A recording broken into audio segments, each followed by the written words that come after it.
Samirə Novruzova, Qeyd-İctimai Birliyi Mətbuat Xidmətinin rəhbəri.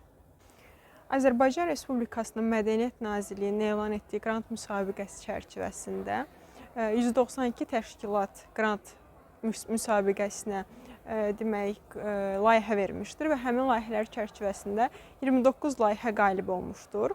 Həmin qalib layihələrdən biri də Qeyd-İctimai Birliyin təqdim etdiyi İrəvan xalçalarında ilmələrin rəqsi layihəsidir.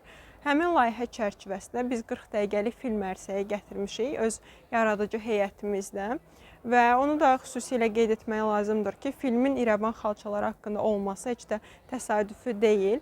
Çünki mədəni irsimizi, unudulmuş bizim Azərbaycanın keçmiş tarixini yenidən bərpa etmək və gələcək nəsillərə ötürmək üçün biz bu filmin təqdimatını etmişik və daha bundan sonraki fərqli ölkələrə və yaxud da başqa gələcək nəsillərə ötürməyi hədəfləyirik.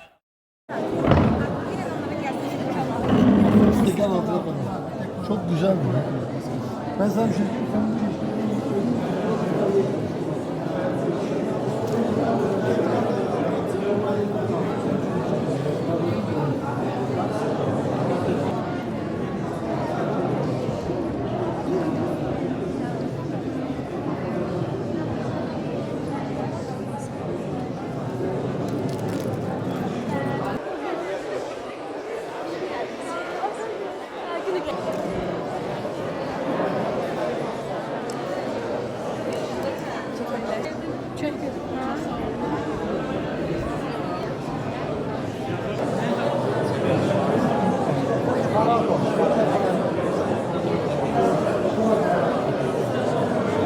Şan Yusifov, filmdə quruluşçu, rejissor, operator. Filmi çəkməyimizdə əsas məqsədimiz bu xalçacılıq mədəniyyəti və itmiş xalçacılıq mədəniyyətini təbliğatı. Yəni bu film bizim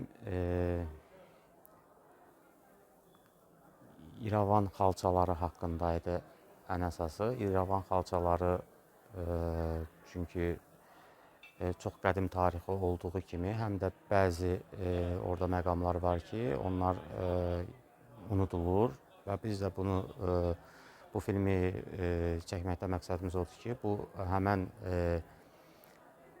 unudulan hissələr xatırlansın və əbədi olaraq yaddaşlarda qalsın, gələcək cavan nəsillərə ötürək.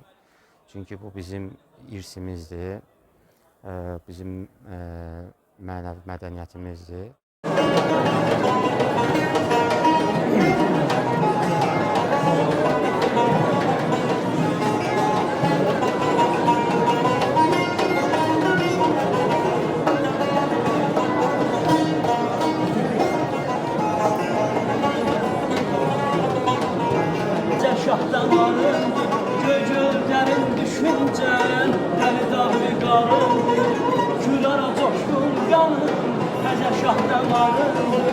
Can dermanı istəsən, istə ey dostlarımda.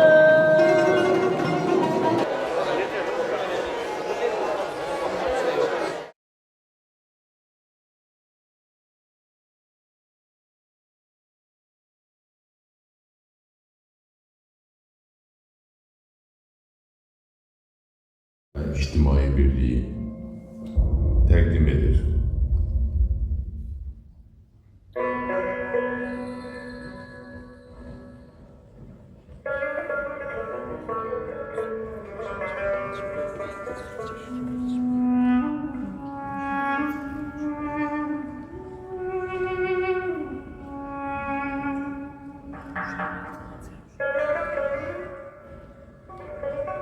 Azərbaycan, minilliklərdən süzülüb gələn zəngin mədəniyyətin beşiyidir. Bu torpaqlar xalçaçılığın və sənətkarlığın qaynağı olub. Tarixin dərinliklərinə enərək, İrəvan xalçalarının izlərini axtaracaq.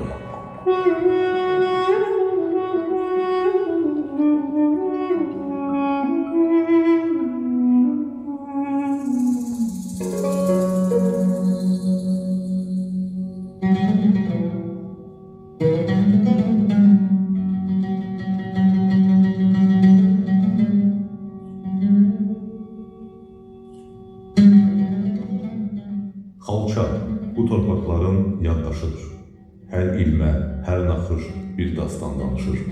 Qədim İrəvanın evlərini bəzəyən xalçalar da bugün bizimlə danışmağa davam edir. Bəs İrəvan xalçaları necə görünürdü? Onların naxışları, rəngləri bizə nə deyir? Bunu öyrənmək üçün Xalça Muzeyinə yola düşürük.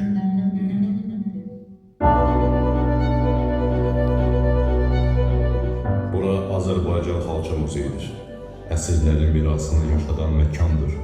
Burada Azərbaycanın hər bölgəsindən olan xalçalar toplanır. Bu xalçaların hər ilməsi keçmişin bir xatirəsidir. Tarix boyu İrəvanda toplanan xalçalar sadəcə bir sənət nümunəsi deyildi.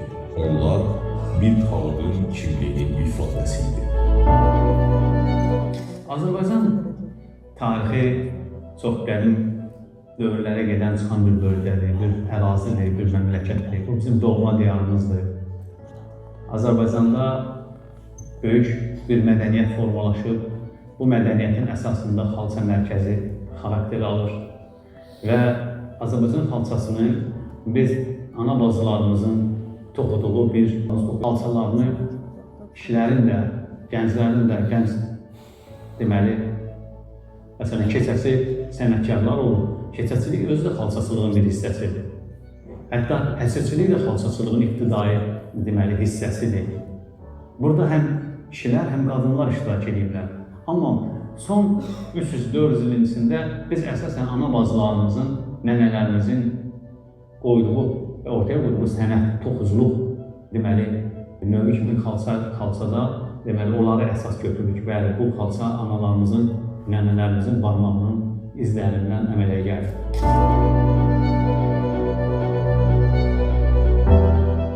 Ancaq bu xalçaları toxuyan əllər hardadır? Onların hekayələri harda itib? Biz bu izləri daha dərindən araşdırmalıyıq. Bu vaxta qədər ümumiyyətlə xalçaçılıq sənətini öyrənən alimlər, mən deyərdim ki, əsasən də Avropanın xalçaşünasları, sənətşünasları həmişə xalçaların, deməli, texniki və rəng tərəfindən həmişə çıxış ediblər. Onlar ornament tərəfindən çox dərindən getməyiblər. Çünki ornament simvolika ilə bağlı olduğu üçün və həmin xalqın sirlərini, gizlililərini daşıdığı üçün onlar biraz o istiqamətdən yayılmış və ən çox rəngdən, xalçanın, deməli, texniki üsullarından bəhs etmişlər. Və bu da onu göstərir ki, bizim əzəli olan xalçalarımızda rəng amili çox mühüm, sirli, eyni zamanda kanonlar üzərində qurulur. İndiyə qədər Azərbaycan xalçaçılığının kanonları tam şəkildə öyrənilməyib.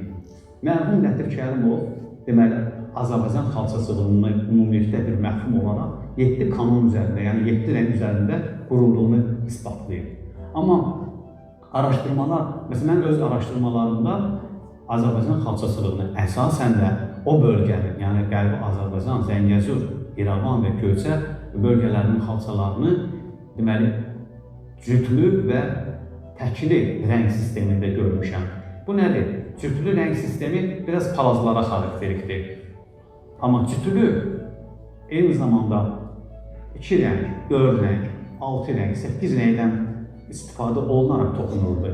Amma nə vaxt ki, ornament ortaya çıxdı, artıq xalçaların ornamentlərinin kənarında gəzmə, yəni onu əhatə edən konturlar meydana çıxdı. Bu artıq üçlü rəng sistemidir. Üçlü rəng sistemində 3, 7, 9, 11 və yaxud yüksələ bilər. Amma o bölgənin xalçalarına əsasən xarakterikdir 5-li rəng sistemi. Və o bölgənin xalçalarının boyanması, o bölgənin xalçalarının texniki, deməli, gözəlliyi qoyunçuluq mədəniyyəti ilə bağlıdır. Qoyunçuluq mədəniyyəti varsa, deməli, xalçaçılığı var. Təbii olaraq oradakı o bölgədə 100 illərlə toxunan xalçaların sahibi biz olmuşuq. Çünki bizim mədəniyyətimizi formalaşdıran bir iqtisadiyyat olub. Onun adı qoyunçuluq mədəniyyətidir. Əlbəttə ki, ermənilərin kənd təsərrüfatı və ya digər mədəniyyətləri bu mədəniyyətdə uzlaşmır. Onlarda donuçuluq mədəniyyəti, filan mədəniyyətlər var, hansı ki, bizim mədəniyyətimizlə uzlaşmır.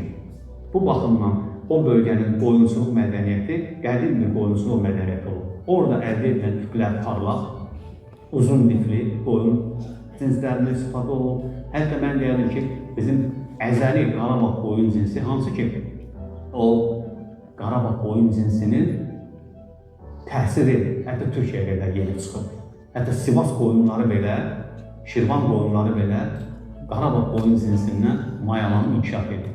Ona görə o Zəngəzur bölgəsində olan qoyun cinsləri, Qarabağ cinsləri qohum, Naxçıvanın deməli Balbas qoyunları ilə qohum, eyni zamanda Qazaxın Bozaq cinsli qoyunları ilə və onların yunundan istifadə olunan deməli iplərdən bitki məsələsinə görə. Amma oranın da özünə məxsus təbiəti və özünə məxsus mineralları var. Yəni dağlıq yer olduğu üçün orada müxtəlif aşılayıcı maddələr, minerallar, bəzi məsələn Zəngi çayı boyunca yaşıllıqların içərisində müxtəlif boyaq otu sortları və bunlardan bizim əcdadlarımız, yəni bizim deməli sənətkarlarımız zaman-zaman istifadə etmiş və o bölgənin rəng koloritini yaratmışlar. Bu baxımdan biz gələcəkdə Zəngəzur və ya Ermənistan ərazisində olan bizim özəl deməli xalçaçılıq məktəbinin rəng qammalarını öyrənmək üçün çox böyük bir əlimizdə fürsət var. O fürsət də yenə də deməli Qarabağın, Naxçıvanın və Qazax xalçaçılığının, yəni bu üçlüyün arasında öyrənilməsi bir daha sübut edir ki, bu bölgənin də xalçaçılığı bu üç bölgənin arasında öz-özünə formalaşır. Yəni bunlar qarşılıqlı, difuziya şəklində qonar kösər mədəniyyətinin içində, yəni qoyunçuluq mədəniyyətinə yayılmışlar. Yəni kiçik köçmə əməliyyatları deyirlər. Bəli, hava istidir, qalxırdılar öz qoyunları ilə, öz təsərrüfatları ilə yaylağa, hava soyuq olur, düşürlər qışlağa. Təbii ki, bu mədəniyyət bir-birindən aralı olmur.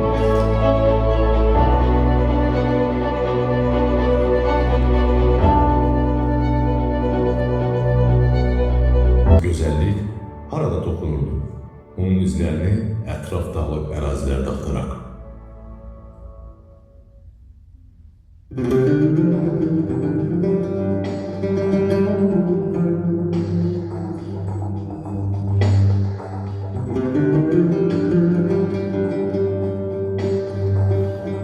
Xalçalarımız təbiətin rənglərini, torpağın nəfəsini və küləyin çıltısını bilmələrində yaşadır. Hər ilməsi ilə təbiətin ruhunu əks etdirən xalçalar torpaqla sənətin vəhdətidir.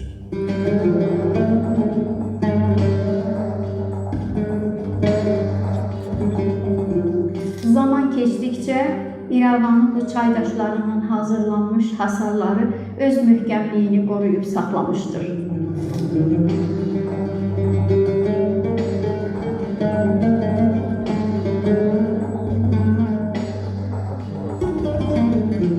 Xalçalardakı dalğavari və pilləli naxışlar sanki İrəvanın təpələrini xatırladır.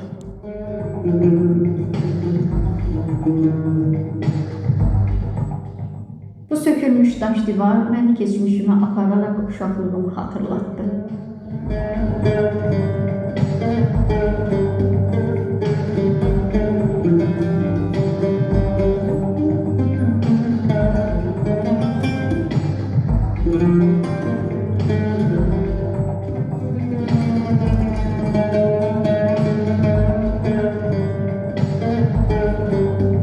Yollar və qayalar xalçanın naxışları kimi bir-birini tamamlayır və qara kilsənin ruhunu əks etdirir.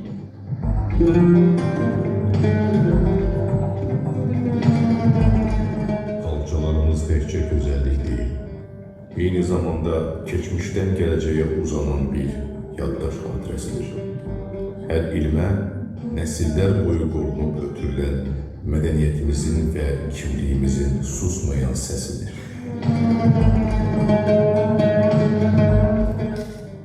Bu xalçanı nənəm toxuyub, anam saxlayır, mən isə qoruyuram. Ona görə ki, bunu gələn nəsillərə göstərmək üçün. Onlar da bilsinlər ki, bizim belə bir xalçamız olub. Hər naxışı bir tarixdir. Nənəm deyirdi ki, xalçanın ruhu olur.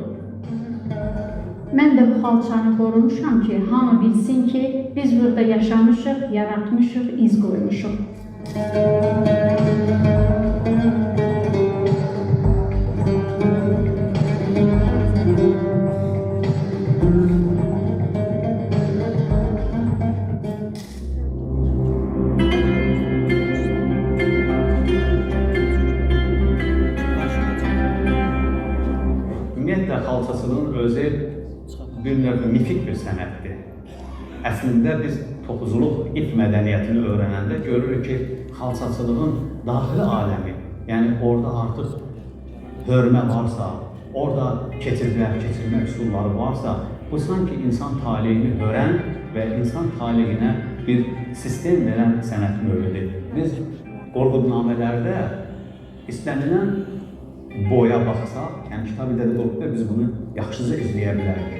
Bütün boylar başlayanda xanlarımızın adı çəkilir. Məsələn, Bayandır xan sübh tezdən durmuşdur. Qara təpələr üzünün 1000 xalısını və yaxud da 1000 ipək xalısını sərmişdir.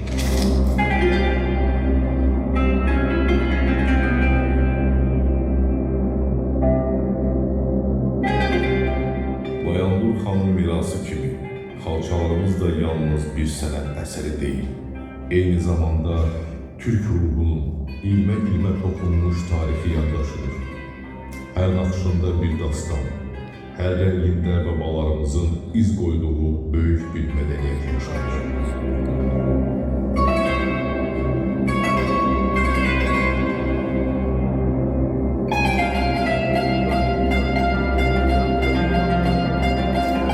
Burada halıların sayını göstərilir. 1000-dən çox halılar göstərilir. Yəni bir boy başlayanda yenə də halılara müraciət edir. Deməli, halı mədəniyyəti, xalça mədəniyyəti həm təfəkkür baxımından, həm mifoloji baxımından, həm də ədəbi janr baxımından bizim talihimizi ölçən bir sənət növüdür.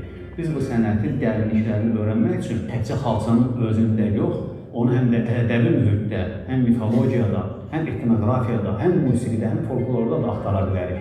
Və təbii ki, bunun şaxələrini biz həmin adın çəkdiyi sahələrdə açıq-aydın görə biləcəyik. Biz itmiş xalçaçılıq mədəniyyətimizin irsinə bir səyahət etdikdə, yəni artıq necə deyərlər, o elementlər ki var, o elementlərin nadirliyini, onun istər Qarabağ, istər Qazax xalçaçılığında izini deməli, müəyyən etməklə bəzi simvolların axtarışlarına çıxa bilirik. Məsələn, bu xalça Qazax bölgəsində toxunsa da, bunu bəzi araşdırıcılar o bölgəni, yəni İrəvan, Göyçə, bu ərazilərin xalçaları ilə uzlaşdırmışlar. Təbii ki, buradakı simvollar və kompozisiyanın həlli bu günləri deməli, Qazax xalçaçılığında öz əksini tapır. Məsələn, buradakı simvollar, məsələn, fırfıra elementi, hansı ki, bu çarx elementi də adlandırmaq mümkündür. Məsələn, qədim Oğuz damğalarının artıq gövsələrin içərisində təsviri, haşiyə quruluşunda oxbaşı elementlərinin geniş yayılması bu ənənənin itmədiyini göstərir. Məsələn, quş obrazlarının, mifik quş obrazlarının adam obrazları ilə, insan obrazları ilə vəhdətdə, yəni bir sistemdə özünü əks etdirməsi bu, qədim Türk mədəniyyətində təbiətlə vəhdətlik deməli simvolunu əks etdirir.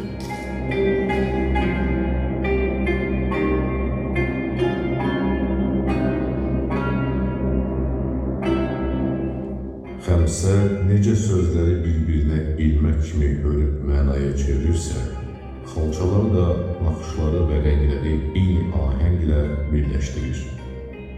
Alakürd mədəniyyətindən süzülüb gələn bu sənət, kökəri ruhumuzun təbiətlə iç-içə yaşayan dünyamızın ən gözəl izlərindəndir.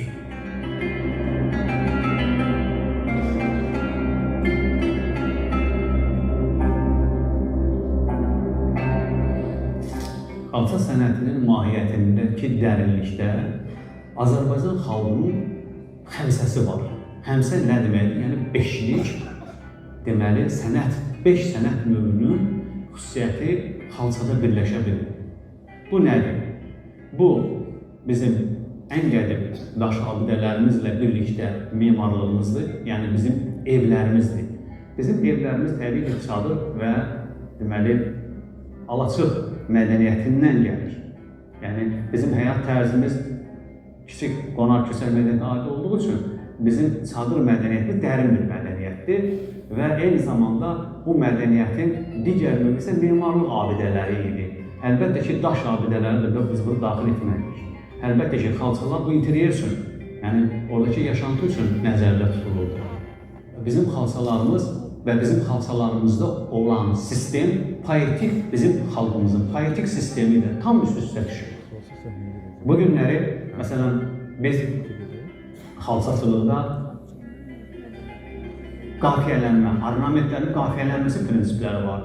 Bu qafiyələnmə prinsipi bizim ədəbi üsulumuzda da var, yəni ədəbiyyat sahəmizdə də var. Bu günləri bizim xalçalarımızda müxtəlif rəvayətləri süjetli şəkildə əks etdirən obrazlar var. Ədəbi unsurda da rəvayət bir janrı var. Məsələn, xalçalarımızda haşiyələmələr var. Məsələn, zəncirə var, ədəbiyyatda da zəncirləmə var. Yəni, əgər xalçada bir ritm varsa, yəni ornamentin düzülmə ritmi, o misra şəklində ola bilir, beyt şəklində ola bilir. Deməli, ədəbi sistemin, yəni bir ədəbiyyat yaratmaq üçün bir mütləq bir sistem lazımdır. İstər bu şeir olsun, istər nəsr olsun. Bu sistemin bütün xüsusiyyətlərini xalçaçılığın əmələ gətirən kompozisiya sistemlərində tamamilə üst-üstə görəcəyik.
Yarın değildir, boşa düzdürmüşsən. xarab olsun Görən üzülürsən Yarın deyildi Boşa düzdürsən Halı xarab olsun Görən üzülürsən Yarın deyildi Boşa düzdürsən İrəvan tipli xalçaların, yəni o coğrafiyanın xalçalarının deməli digər xüsusiyyəti isə müxtəlif simvolları bir araya gətirmək və həmin simvolların bəzilərində biz əkinçilik kultunu əks etdirən belə damalı elementlər görürük. Amma mərkəzdə yenə də qarmaqlı qədim Oğuz bəzək elementi kimi mərkəzi elementi görəndə onda anlayırıq ki, bəli, bu mədəniyyət həmişə mərkəzi xarakter daşıyır və bütün xalçalarda da öz yerini alır. Xalçaları olur. İrəvan xalçalarında ilmələrin sıxlığı, ilmə sayı, incə naxışlar özünü göstərir. Bu xalçalar orta əsrlərdən istehsal olunmağa başlayır. Azərbaycanın zəngin mədəni irsinin zəngin nümunələrindən, yadigarlarından hesab olunur. Mən əminəm ki, bu xalçaçılıq sənəti bizdən sonraki nəsillərə ötürüləcək. Qız gəlinlərimiz bu xalça sənəti ilə məşğul olacaq.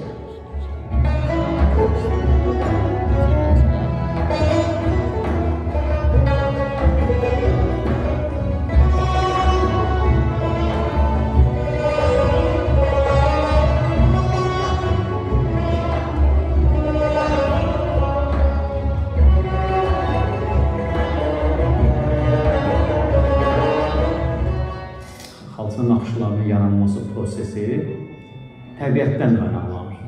Yəni burada həm bitki mənşəli, eyni zamanda heyvan mənşəli və insan mənşəli naxışları görmək mümkündür. Bu o demək deyil ki, təkcə Azərbaycan xalçaçılığı təbiətdən deməli mayalanmış ornamentlərin əmələ gəlməsi ilə özünü görücə verir. Amma insanın xəyalları ilə, yəni insanın arzuları ilə, bəlkə də deyərdim ki, insanın təsəvvür etdiyi orijinal elementlər də Azərbaycan xalçasılığında öz yerini alır. Amma o Zəngəzur ərazisində, İrəvanda, yəni Göyçə mahalında toxunan xalçaların əksəriyyətində dediyim əlamətlərin hər biri var. Məsələn, bəzən biz o bölgənin xalçalarında əsasən bitki və heyvan mənşəli ornamentlərlə bərabər eyni zamanda mifik formalı ornamentlərə də çox rast gələ bilirik. Xalçaçılıq keçmişin izini, bugünün nəfəsini və gələcəyin ümidini bir düyündə birləşdirən sənətdir. Onu qurmaq mədəniyyətimizi yaşatmaqdır. Hər ilməsi bir tarix, hər naxışı bir dildir. Bu dili unutmaq öz kökümüzdən qopmaq deməkdir. Xalça təkcə bir əşya deyil, xalqın ruhunu, sevincini, kədərini və arzularını yaşadan bir yadigardır. Ona sahib çıxmaq, bir millət kimi varlığımızı qorumaq deməkdir. Hər toxunan xalça bir nəslin əllərindən gələcəyə uzanan körpüdür. O körpünü qorunmasaq, tariximiz toz içində itib gələr. İrəvan, Zəngəzur, Göyçə uçbucağı arasında əlbəttə ki, təbii ki, orta əsrlərdə çox böyük bir xalçaçılıq mədəniyyəti olmuşdur. Mən hətta deyərdim ki, İrəvan Zəngli çayı boyunca orada məhv olmuş, bitmiş qəsəbələr, kəndlər olub ki, orada da çox böyük bir xalçaçılıq ənənəsi olub.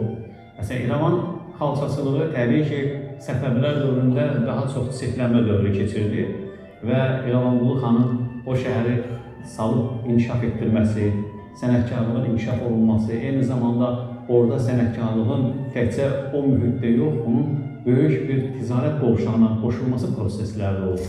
Dünyanın demək, bütün hər yerinə yaymalıyıq ki, Azərbaycan xalçasının məntiqi mənası, onun dünyəviliyi, onun təkcə bizim xalqımıza yox və dünya mədəniyyətinə, dünya mədəni irsinə ali bir sənət növü kimi təqdim etməyimizi və onun həqiqətən ali bir sənət olduğunu isbat etmək üçün bizim Azərbaycan Milli Xalça Muzeyində qorunan xalçaları təbliğ, təşviq etməliyik. Onların haqqında əsərlər yazılıb, tərcümə olunmalıdır.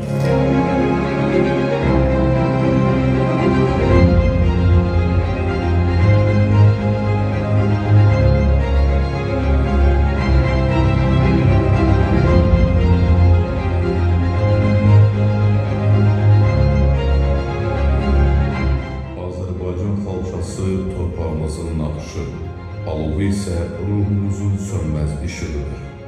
Hər ilmədə tarix, hər alovda azadlıq yanır.